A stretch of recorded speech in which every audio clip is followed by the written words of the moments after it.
नमस्कार दोस्तों, आप सभी का हमारे YouTube चैनल हरी ग्लोबल स्टडीज़ में स्वागत है।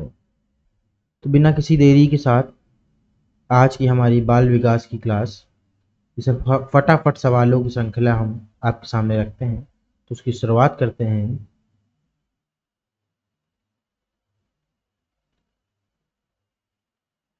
एक प्रभावी शिक्षक के लिए आवश्यक है कि उच्च जाति से संबंधित हो, नहीं उसका सामाजिक आर्थिक स्तर हो। ठीक है, बी ऑप्शन। सीखने का आकलन, सॉरी सीखने ब्लैंक आकलन, आकलन और अनुदेशन यानी असेसमेंट एंड इंस्ट्रक्शन के बीच ब्लैंक के सुदृढ़ीकरण द्वारा सीखने को प्रभावित करता है। तो किसके लिए इसका अंतर प्रभावित करता है? आंतरिक रूप से इंस्ट्रिंक्शली अभिप्रेरित, यानी एक तरीके से अगर कहें आंतरिक रूप से इंटरनली अभिप्रेरित विद्यार्थी क्या करेगा? कब आए रूप से या जब आए रूप से अभिप्रेरित विद्यार्थी, ठीक, तुलना में अभिप्रेरणा स्तर कम होता है, नहीं, यानी आप जो आंतरिक में आए वाले होते हैं उनकी अभिप्रेरणा कम होती नहीं। इसके अंदर यानी आंतरिक रूप से में आने वाले अभिप्रेरित विद्यार्थी के लिए औपचारिक शिक्षा की आवश्यकता नहीं, गलत जवाब। ब्लैंक के लिए बाएं पुरस्कार यानी पुरस्कार वगैरह आपको देना बनाए रखने पर्याप्त तो नहीं, ऐसा भी नहीं है। तो यही आपका ऑप्शन हो जाएगा कि पुरस्कार की बिल्कुल भी आवश्यकता नहीं है, यही आपका आंसर हो जाएगा। ज़रूरी नहीं कि आप पुरस्कार ही देते रहो यहाँ पर। उपलब्धि अभिप्रेरणा है, क्या है? चुनौतीपूर्ण कार्य करने में डटे रहने की प्रवृत्ति। अधिगमकर्ता का स्वनियमन का क्या अर्थ है? अपने सीखने का स्वयं अनुवच्छीकरण यानी अन्वीक्षण करने की योग्यता, एक तरीके से आप बोल सकते हो पर्यवेक्षण करने की योग्यता। मैडम चाय खाती हैं, खाती हैं, अब वाक्य में क्या है? वाक्य विन्यास की दृष्टि में सही है लेकिन अर्थ विज्ञान की दृष्टि से गलत है। खाती नहीं, चाय पीती हैं, ठीक है, इसीलिए क्या हो जाएगा? विज्ञान की दृष्टि से गलत हो जाएगा।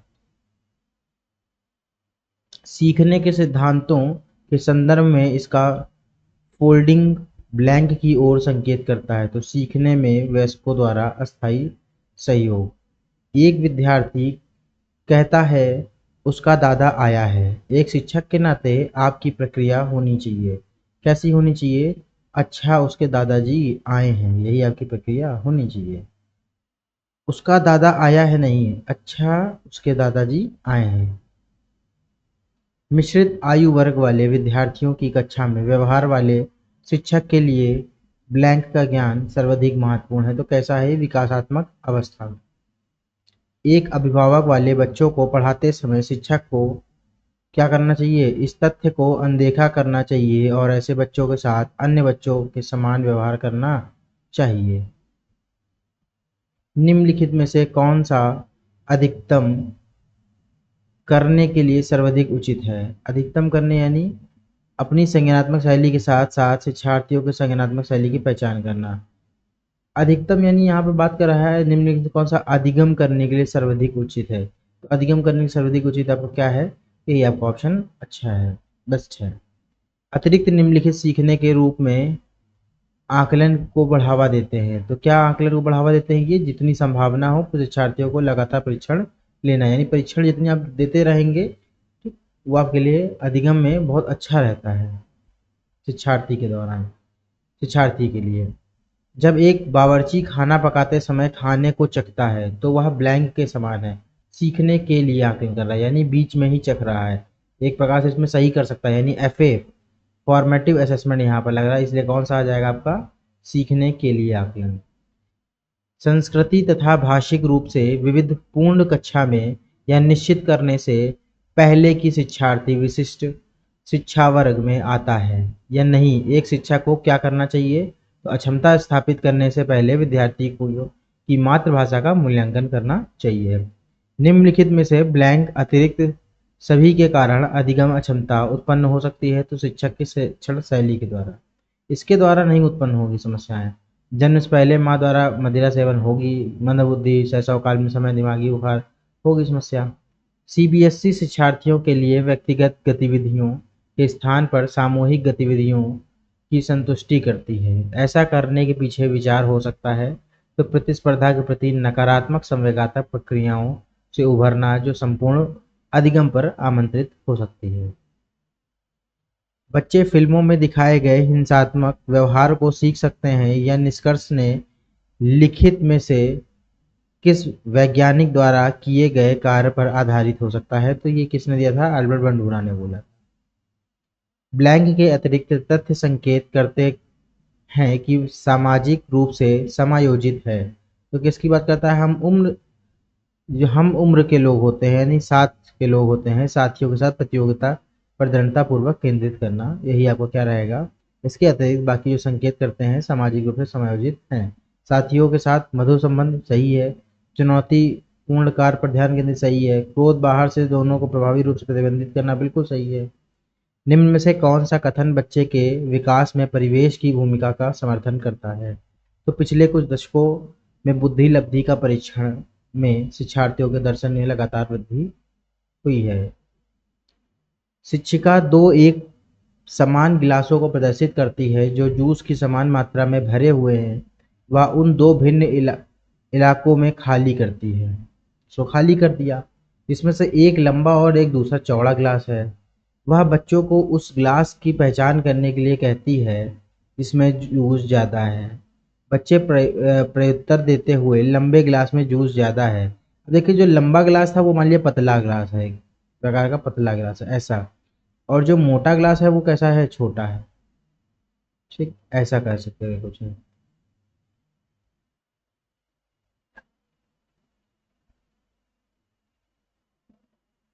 एक आपका ये ग्लास है। अब ये खैर ग्लास नहीं है, बाउल की तरीके लग रहा है, लेकिन चलिए हमने सब कप की तरीके आपको बना दिया। एक ये कप है, एक ये कप। अब इसमें जूस कहाँ तक भर रहा है? मान लीजिए यहाँ तक भर रहा है। इसमें जूस कहाँ तक भर रहा है? यहाँ तक भर रहा है। अब इसकी आपकी जो वृत्त है ये ज़्यादा है, लेकिन बच्चा क्या कह रहा? जबकि जूस इसमें आपको पता है ज़्यादा आएगा, लेकिन बच्चा कह रहा है नहीं जूस इसमें ज़्यादा है। क्यों? क्योंकि उसने लंबाई देखी। तो ये एक प्रकार का क्या है? विकेंद्रीकरण यानी सेंट्रेशन की बात करता है। ये किस में बताया गया, किस थ्योरी में बताया गया है? तो प्याजे की थ्योरी में बताया गया है। और सेंट्रेशन आपका प्री ऑपरेशनल स्टेज में यानी दूसरी स्टेज में बताया जाता है। निम्न में से किस से संबंधित है? तो क्या संबंधित है, किससे संबंधित? अधिगम का श्रेणी क्रम। ठीक, ये किससे संबंधित है? आपका अधिगम से ही संबंधित रहता है। अभिप्रेरणा के स्रोत कौन से हैं? आवश्यकता, चालक, प्रेरक, इच्छा। तो अभिप्रेरणा के स्रोत की बात कर रहा है तो मेन है प्रेरक।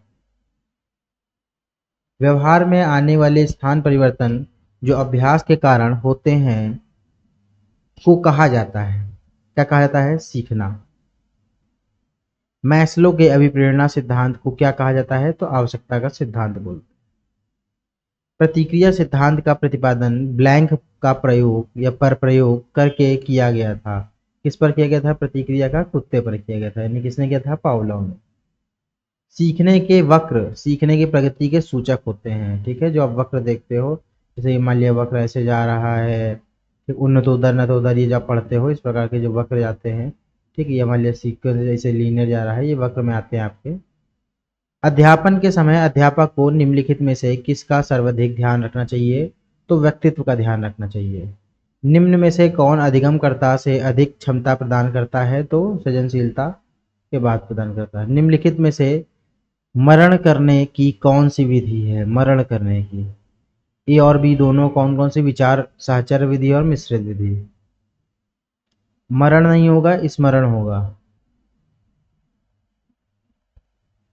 स्मरण होगा है। आधा सा आपका मिसप्रिंट हो गया है। परिपक्व विद्यार्थी कैसे होते हैं? अपने अध्ययन में कभी कभी भावनाओं की सहायता चाहते हैं।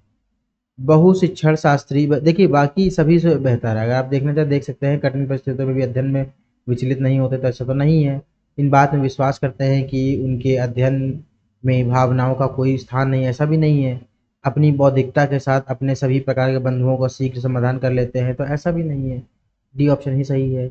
बहु शिक्षण शास्त्री तकनीकें वर्गीकृत अधिगम सामग्री बहु आकलन तकनीकी का परिवर्तनीय जलता एवं सामग्री का स्वरूप निम्नलिखित में से संबंधित है? तो निवेदित अनुदेशन संबंधित है। निम्नलिखित में से प्रतिभाशाली अधिगम कर्ताओं के लिए क्या समुचित है? तो अपनी उच्च स्तरीय संवेदनात्मक के कारण वह भी निम्न श्रेणी पर आ सकते हैं। यही आपका आंसर सही। बच्चों में सीखी गई निस्सहायता का कारण क्या है? तो इस व्यवहार को अर्जित कर लेना है कि वह सफल नहीं हो सकते हैं। एक शिक्षिका पाठ को पूर्व पठित पाठ से जोड़ते हुए बच्चों को सारांश लिखना सिखा रही है। वह क्या कर रही है? वह बच्चों की बात समझने की शैली विकसित करने में सफलता कर रही है। एक बच्चा अपनी मातृभाषा सीख रहा है, वह दूसरा बच्चा सही भाषा गति भाषा के रूप में सीख रहा है। दोनों निम्नलिखित में से कौन सा समान प्रकार की त्रुटि कर सकते हैं? तो विकासात्मक त्रुटि कर सकते हैं। एक विद्यार्थी उच्च स्तरीय सृजनशील रंगमंच चलाकर या कलाकार बनाना चाहता है, उसके लिए निम्नलिखित में से कौन सा उपाय सबसे कम प्रेरक होगा? तो राज्य स्तरीय प्रतियोगी को जीतने का प्रयास करना ताकि छात्रवृत्ति पाई जा सके। ये आपका सृजनशील के लिए बढ़िया नहीं है। संसार के श्रेष्ठ कलाकारों की निष्पत्ति से संबंधित साहित्य पढ़ने के लिए तथा उसे सीखने के प्रयास के लिए कहना बिल्कुल बढ़िया ऑप्शन है आपका। अपने रंगमंच के कलाकार साथियों के साथ सहानुभूतिपूर्ण स्नेही तथा सहयोगी संबंध विकसित करें। बिल्कुल बहुत बढ़िया। ठीक, रंगमंच कौशलों के अधिक समय देना जानलेवा प्रफुल्लित है। बिल्कुल सही बात। यही आपका नेगेटिव पॉइंट है। लिखित में से कौन सा तत्व कक्षा में अधिगम हेतु सहायक हो सकता है? तो अध्यापक द्वारा बच्चों की स्वायत्ता को बढ़ाना व सहायता देना। गणित के अधिगम योग्यता का आकलन निम्न में से किस परीक्षण द्वारा सर्वाधिक उचित तरीके से किया जा सकता है? तो निदानात्मक परीक्षण द्वारा, यानी डायग्नोस्टिक विधि के द्वारा बढ़िया आप अधिगम में क्या कर सकते हैं? योग्यता का आकलन निम्न में से किसी परीक्षण द्वारा बताया गया था, सर्वाधिक उचित बताया गया है, तो इसी से होगा। इन चारों में सर्वाधिक। सिद्धांत चित्र ब्लैंक के द्वारा नवीन अवधारणाओं की समझ बढ़ाता है। तो क्या बढ़ाता है? तर्कपूर्ण ढंग से क्या करता है आपका? तर्कपूर्ण ढंग से सूचनाओं को व्यवस्थित करने की योग्यता को बढ़ाते हैं। अल्बर्ट के सामाजिक अधिगम सिद्धांत के अनुसार निम्न में से कौन सा सही है? तो बच्चों के सीखने के लिए प्रेरित रूपण का मुख्य तरीका है। निगमनात्मक सेना में शामिल है, तो सामान्यवाद से विशिष्ट की ओर पकड़ना। जब बच्चे एक अवधारणा को सीखते हैं और उसका प्रयोग करते हैं तो अभ्यास उनके द्वारा ही जाने वाली चोटियों को कम करने में मदद करता है। यह विचार ब्लैंक के द्वारा दिया गया है। तो किसके द्वारा दिया गया था? ईएल थॉर्नडाइक, यानी थॉर्नडाइक। थॉर्नडाइक ने किस पर अपना अध्ययन किया था? बिल्ली पर किया था। उनके सिद्धांत का नाम क्या था? Trial and error theory. निम्न में से कौन सा कौशल संवेगात्मक बुद्धि से संबंधित है? तो सहानुभूति देना आपका संवेगात्मक है। विचार करना नहीं, कॉग्निटिव में आ जाएगा। गतिक प्रकरण नहीं, शारीरिक में। याद करना कॉग्निटिव में आ जाएगा। यही आपका इमोशनल की बात कर रहा है, इमोशनल में आपका आ जाएगा संवेगात्मक, या भावात्मक भी बोल सकते हैं। एक आंतरिक बल जो प्रोत्साहित करता है और व्यवहार पर प्रतिक्रिया के लिए बाध्य करता है, उस प्रतिक्रिया की विशिष्ट दिशा उपलब्ध कराता है। क्या है? अभिप्रेरणा। निम्न में से कौन सी शब्दावली प्रायः अभिप्रेरणा के साथ बदलाव के साथ इस्तेमाल की जाती है? तो आवश्यकता के द्वारा। प्रणाम अनुभूतियों के संतुष्टिकरण की अवस्था तक पहुंचने और व्यतीत लक्षणों को प्राप्त करने की आवश्यकता को संबोधित करती है। तो भावात्मक। अधिगम को प्रभावित करता है कैसा? अर्थपूर्ण संबंध। निम्नलिखित में से कौन सा बच्चों के संवेगात्मक विकास के लिए सर्वाधिक उपयुक्त है? कक्षा कक्ष का प्रजातांत्रिक प्रवेश। बच्चों के अधिगम को सुगम बनाने के लिए अध्यापक को एक अच्छे कक्षाएं प्रवेश करने की आवश्यकता होती है। इस प्रकार के अधिगम परिवेश का सृजन करने के लिए नीचे दिए गए प्रश्नों में कौन सा सही नहीं है? तो अध्यापकों के अनुसार कार्य करना। एक बच्चे की कॉपी में लिखने में विपरीत छवियां दर्पण छवि ऐसी गलतियां मिलती हैं, इस प्रकार का बच्चा लक्षण प्रदर्शित कर रहा है। तो कैसा कर रहा है? अधिगम में असुविधा के लिए नहीं, अधिगम में आवश्यकता के लिए। बिल्कुल सही। अधिगम में कठिनाई के लिए नहीं, समस्या के लिए।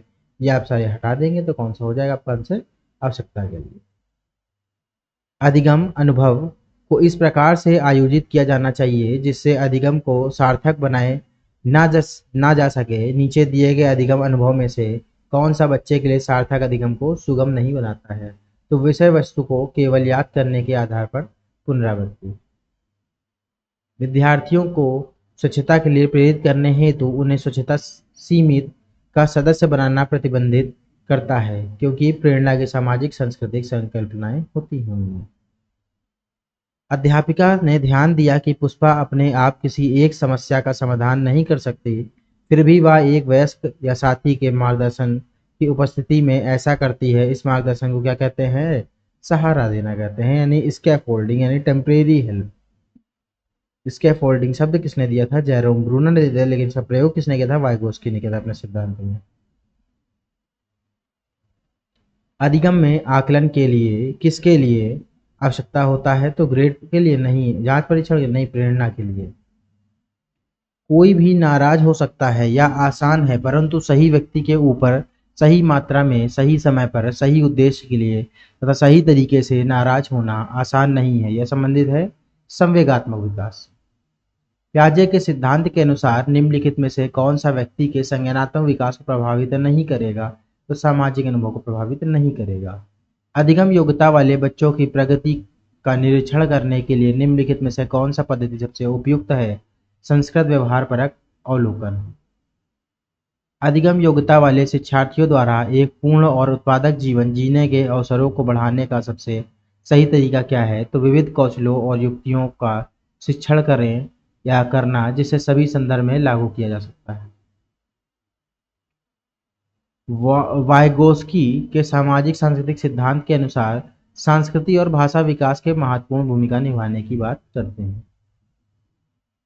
व्याख्या, अनुमान और अथवा नियंत्रण कल्पना ब्लैंक के लक्ष्य है। वैज्ञानिक पद्धति। कक्षा 8वीं का शिक्षार्थी गणित में त्रुटियां करता है। एक शिक्षक के रूप में आप क्या करेंगे? तो शिक्षार्थी को सही उत्तर उपलब्ध कराएंगे, ठीक है। शिक्षार्थियों को कैलकुलेटर का प्रयोग करने की अनुमति देंगे? नहीं, उतना अच्छा चीज़ नहीं है। शिक्षार्थियों से कहेंगे कि वह विकल्पात्मक पद्धति का प्रयोग करे अथवा स्वयं त्रुटि का पता लगाने के लिए उसे दोबारा करें। बिल्कुल सही बात। बच्चे को विप्रेरित करना है। शिक्षार्थियों को दिखाएं कि 20 कहाँ थी, या शिक्षार्थियों को उसे दोबारा करना है? नहीं नहीं नहीं, 20 कहाँ से आया, ये सब चीज़ें नहीं समझानी ज़्यादा। सीखने के लिए आकलन की बात कर रहा था, अभिप्रेरणा को बढ़ावा देता है। सामवेद के मनोविज्ञान में निम्नलिखित में से किस तत्व पर सबसे कम ध्यान दिया गया है? संवेग न केवल व्यक्तित्व शिक्षार्थियों में बल्कि पूरी कक्षा में भी उत्पन्न होते हैं। राजेश गणित की समस्या को हल करने के लिए पूरी तरह संघर्ष कर रहा है।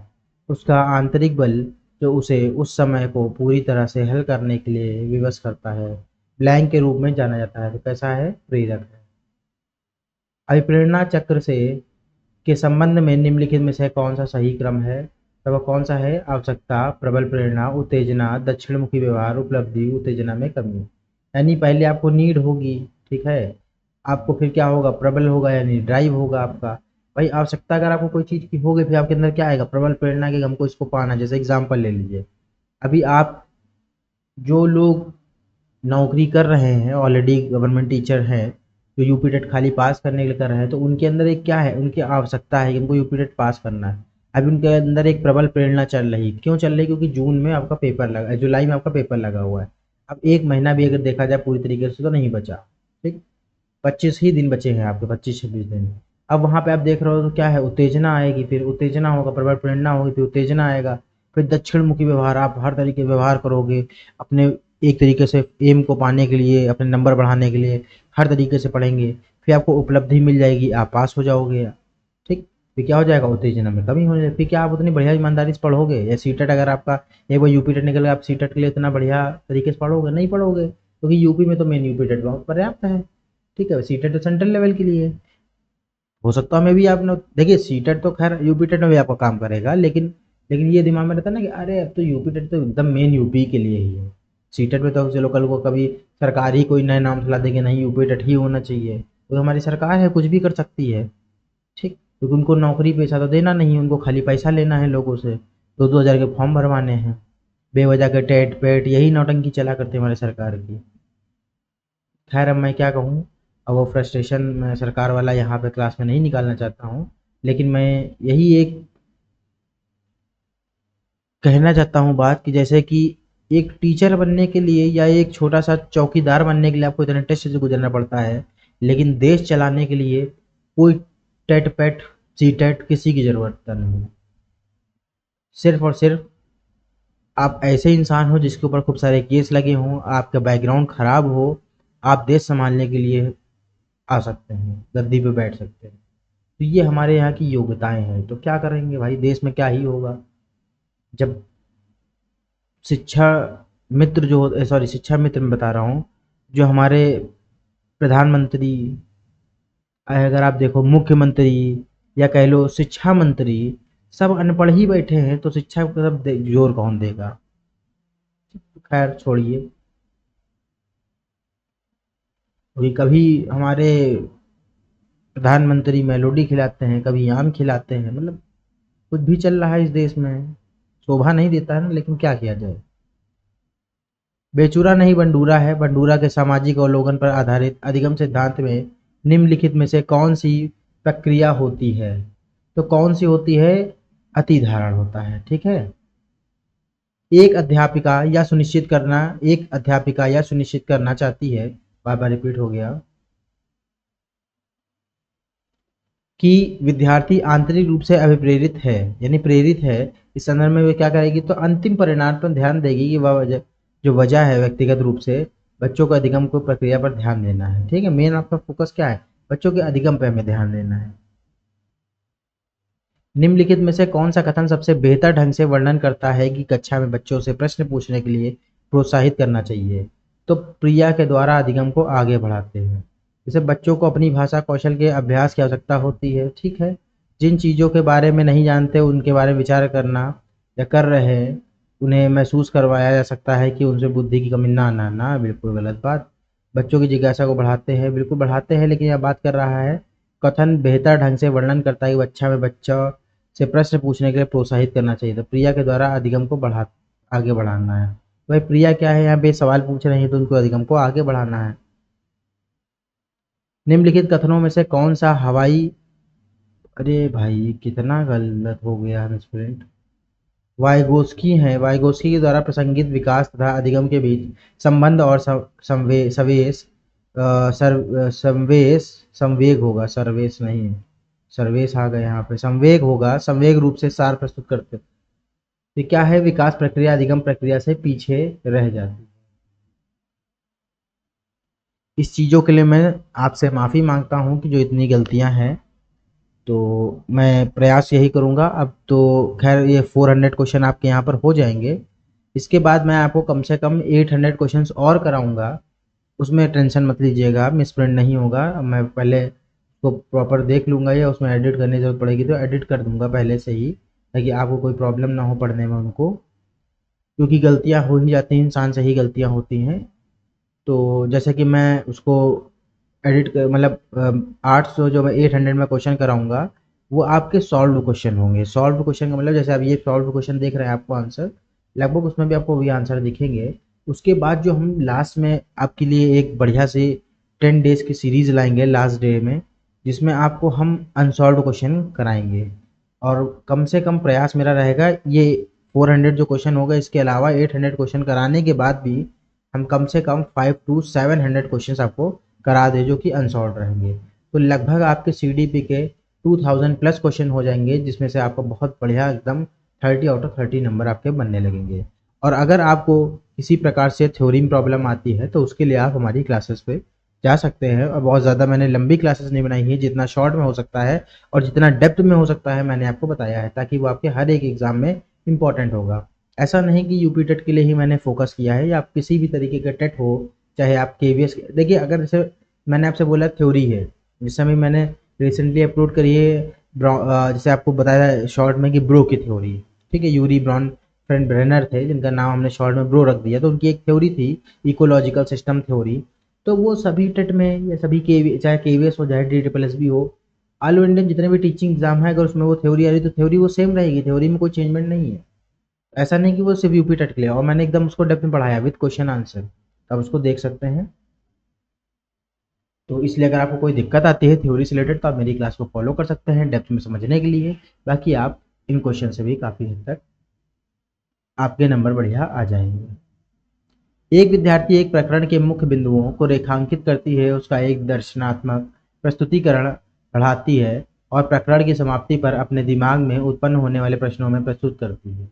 तो विचारों के संगठन के द्वारा अपने चिंतन को निर्देशित करने की कोशिश कर रही है।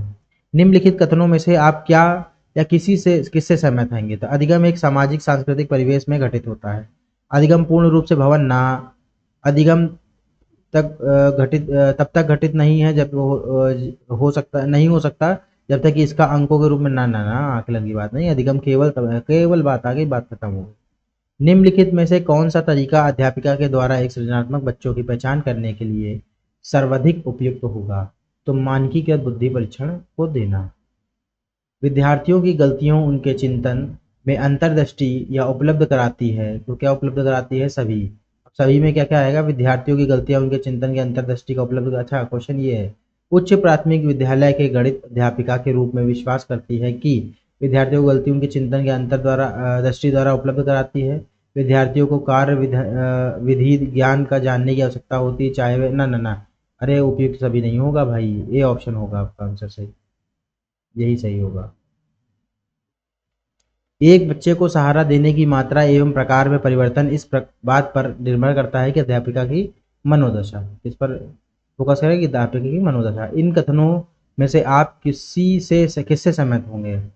तो एक बच्चे की असफलता व्यवस्था तथा बच्चे के प्रति प्रक्रिया करने में इसकी असमर्थता का एक प्रतिबिंब है। एक बच्चा अनुत्तीर्ण होता है क्योंकि सरकार विद्यालयों से प्राप्त होगी संस्थान प्रदान नहीं कर रही है। तो ऐसा तो नहीं कर सकते हो आप। वो खैर भाई, तो वो भी चीज़ ये सही है। एक बच्चे की सफलता मुख्य रूप से माता पिता की शिक्षा तथा आर्थिक स्तर में कमी के कारण नहीं है। सफलता का कारण ये नहीं हो सकता। देखिए, हो सकता है, मानता हूँ हो सकता है, लेकिन सबसे बेहतर क्या है? एक बच्चे की सफलता व्यवस्था तथा बच्चे के प्रति प्रक्रिया करने में इसकी असमर्थता के प्रतिबिंब है। यानी जो व्यवस्था करी जा रही बच्चों के लिए, उसमें आप कहीं ना कहीं असमर्थ हैं, इसीलिए बच्चा सफल हो गया। आर्थिक आर्थिक स्थिति से मतलब ही नहीं। अगर आप स्कूल में पढ़ा रहे हो, आपको क्या मतलब ही नहीं बच्चे की आर्थिक स्थिति क्या है। आपको तो अपना पढ़ाने बढ़िया फोकस करना है। पियाजे के अनुसार 2 से 7 वर्ष दूसरी स्टेज में आता है, जिसको हम लोग प्री ऑपरेशनल यानी पूर्व क्रियात्मक अवस्था बोलते हैं। संवेदी आपकी जन्म से 2 चलती है, यानी 0 से 2 वर्ष। आपने इसको देख ही लिया, 2 से 7 चलती है। ये आपकी मूर्त जो आपकी है 7 से 11 चलती है, और ये 11 प्लस आपकी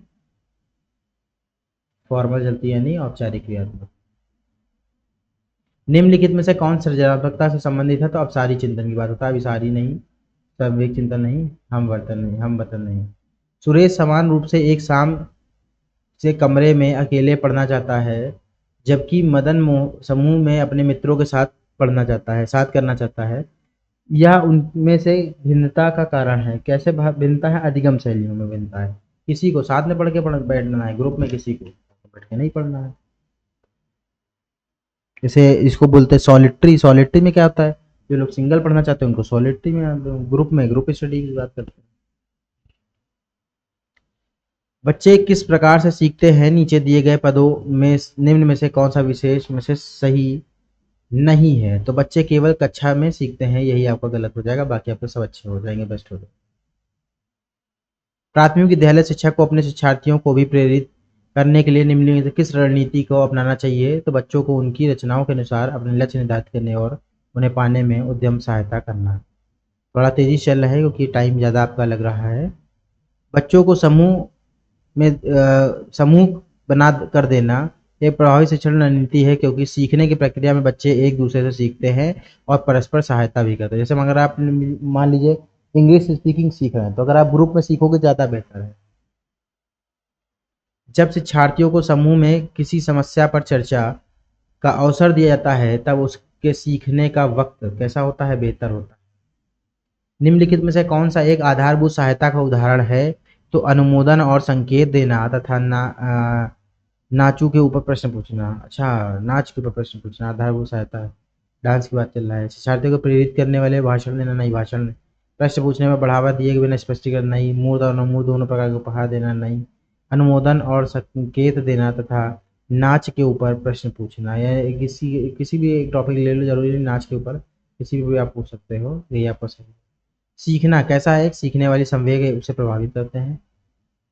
अपने चिंतन में उदाहरणात्मक परिवर्तन लाने हेतु शिक्षार्थियों को समझ बनाने के लिए शिक्षक को क्या करना चाहिए? स्पष्ट और शाश्वत करने वाली व्याख्या देनी चाहिए तथा शिक्षार्थियों के साथ करना चाहिए। प्राथमिक विद्यालय के कक्षा कक्ष के संदर्भ में सक्रियता का क्या अर्थ है? तो जांच पड़ताल करना और प्रश्न पूछना या वाद विवाद करना। तब सर्वाधिक सृजनशील होते हैं जब भी किसी गतिविधि में भाग लेते हैं। तो कैसा आता है? अपनी रुचि से, तो खुद के अंदर रुचि होनी चाहिए। निम्नलिखित में से कौन सा आधारभूत सहायता का एक उदाहरण है? तो उसे आधा समाधान किया उदाहरण उपलब्ध करवाना। आपकी कक्षा में सीखने की विभिन्न शैलियाँ वाले बच्चे हैं, उनका आकलन करने के लिए आप उन्हें क्या करेंगे? विविध प्रकार के कार्य और परीक्षण देंगे। प्रगतिशील शिक्षा में कठिनाइयाँ हैं या अपरिहार्य है कि कक्षा कक्ष लोकतांत्रिक होता है और समझने के लिए बच्चों को पर्याप्त स्थान दिया गया होता है।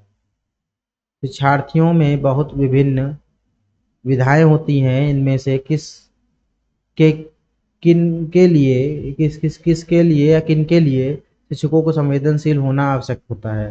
तो देख लीजिए, संज्ञानात्मक क्षमताओं और सीखने के स्तर पर आधारित बात है। भाषा, जाति, लिंग, धर्म, समुदाय या विविधता पर आधारित बातें। तो कौन सा हो जाएगा आपका? दोनों ही सही हो जाएगा। अधिगमकर्ता केंद्रित विधि का आशय है। तो विधियां होती हैं आपकी, जहां अधिगम में अधिगम करता है, उसी को अपनी पहल तथा प्रयास सम्मिलित होते हैं। निम्नलिखित में से कौन सा एक सीखने के लिए प्रमुख है? तो अनुबंधन प्रमुख है आपका। ठीक है, तो आपके 400 क्वेश्चंस कंप्लीट हो गए हैं। अब इसके बाद हम सॉल्व क्वेश्चंस ही कम से कम 800 क्वेश्चंस लाने का प्रयास करेंगे, यानी 8 क्लासेस आपके लिए लाएंगे, इसमें 100 क्वेश्चंस रहेंगे। आप उनको देखिएगा और उनको जितने जल्दी हो जाए आप कोशिश करिएगा कि उनको कंप्लीट कर लें, जो भी वीडियोज़ आपकी रह गई हैं, क्योंकि आपको मैं इतना बढ़िया कंटेंट दे रहा हूँ, इस चीज़ की मैं गारंटी लेता हूँ कि सीडीपी में आपके चाहे जूनियर हो चाहे प्राइमरी, इससे बाहर नंबर आपके 30 में 30 आउट ऑफ, अगर आप सारी क्लासेस हमारी देख लेते हैं तो आप चाहे जूनियर हो चाहे प्राइमरी हो, 30 आउट ऑफ 30 आपके नंबर आ जाए। अब अगर by chance paper he out of syllabus बना दें तो एक उसका नहीं कह सकते हैं, बाकी अगर सिलेबस से रहेगा तो इसकी गारंटी है। मतलब आउट ऑफ सिलेबस में ले आपके यूरी ब्राउन फिर ब्रेनर का ही थ्योरी नहीं बताएगी, लेकिन मैंने आपको कराई है क्योंकि अदर टेट वगैरह या चीज़ जगह पे आ रही है, इसलिए मैंने आपको करा दी, कुछ छूटना नहीं चाहिए आपका। थैंक यू क्लास, आज के लिए क्लास यहीं तक। अगर आपको कोई डाउट है तो आप मुझे कमेंट करें और हमारी वीडियोस को लाइक करें, शेयर करें और चैनल को सब्सक्राइब करें। Thank you class.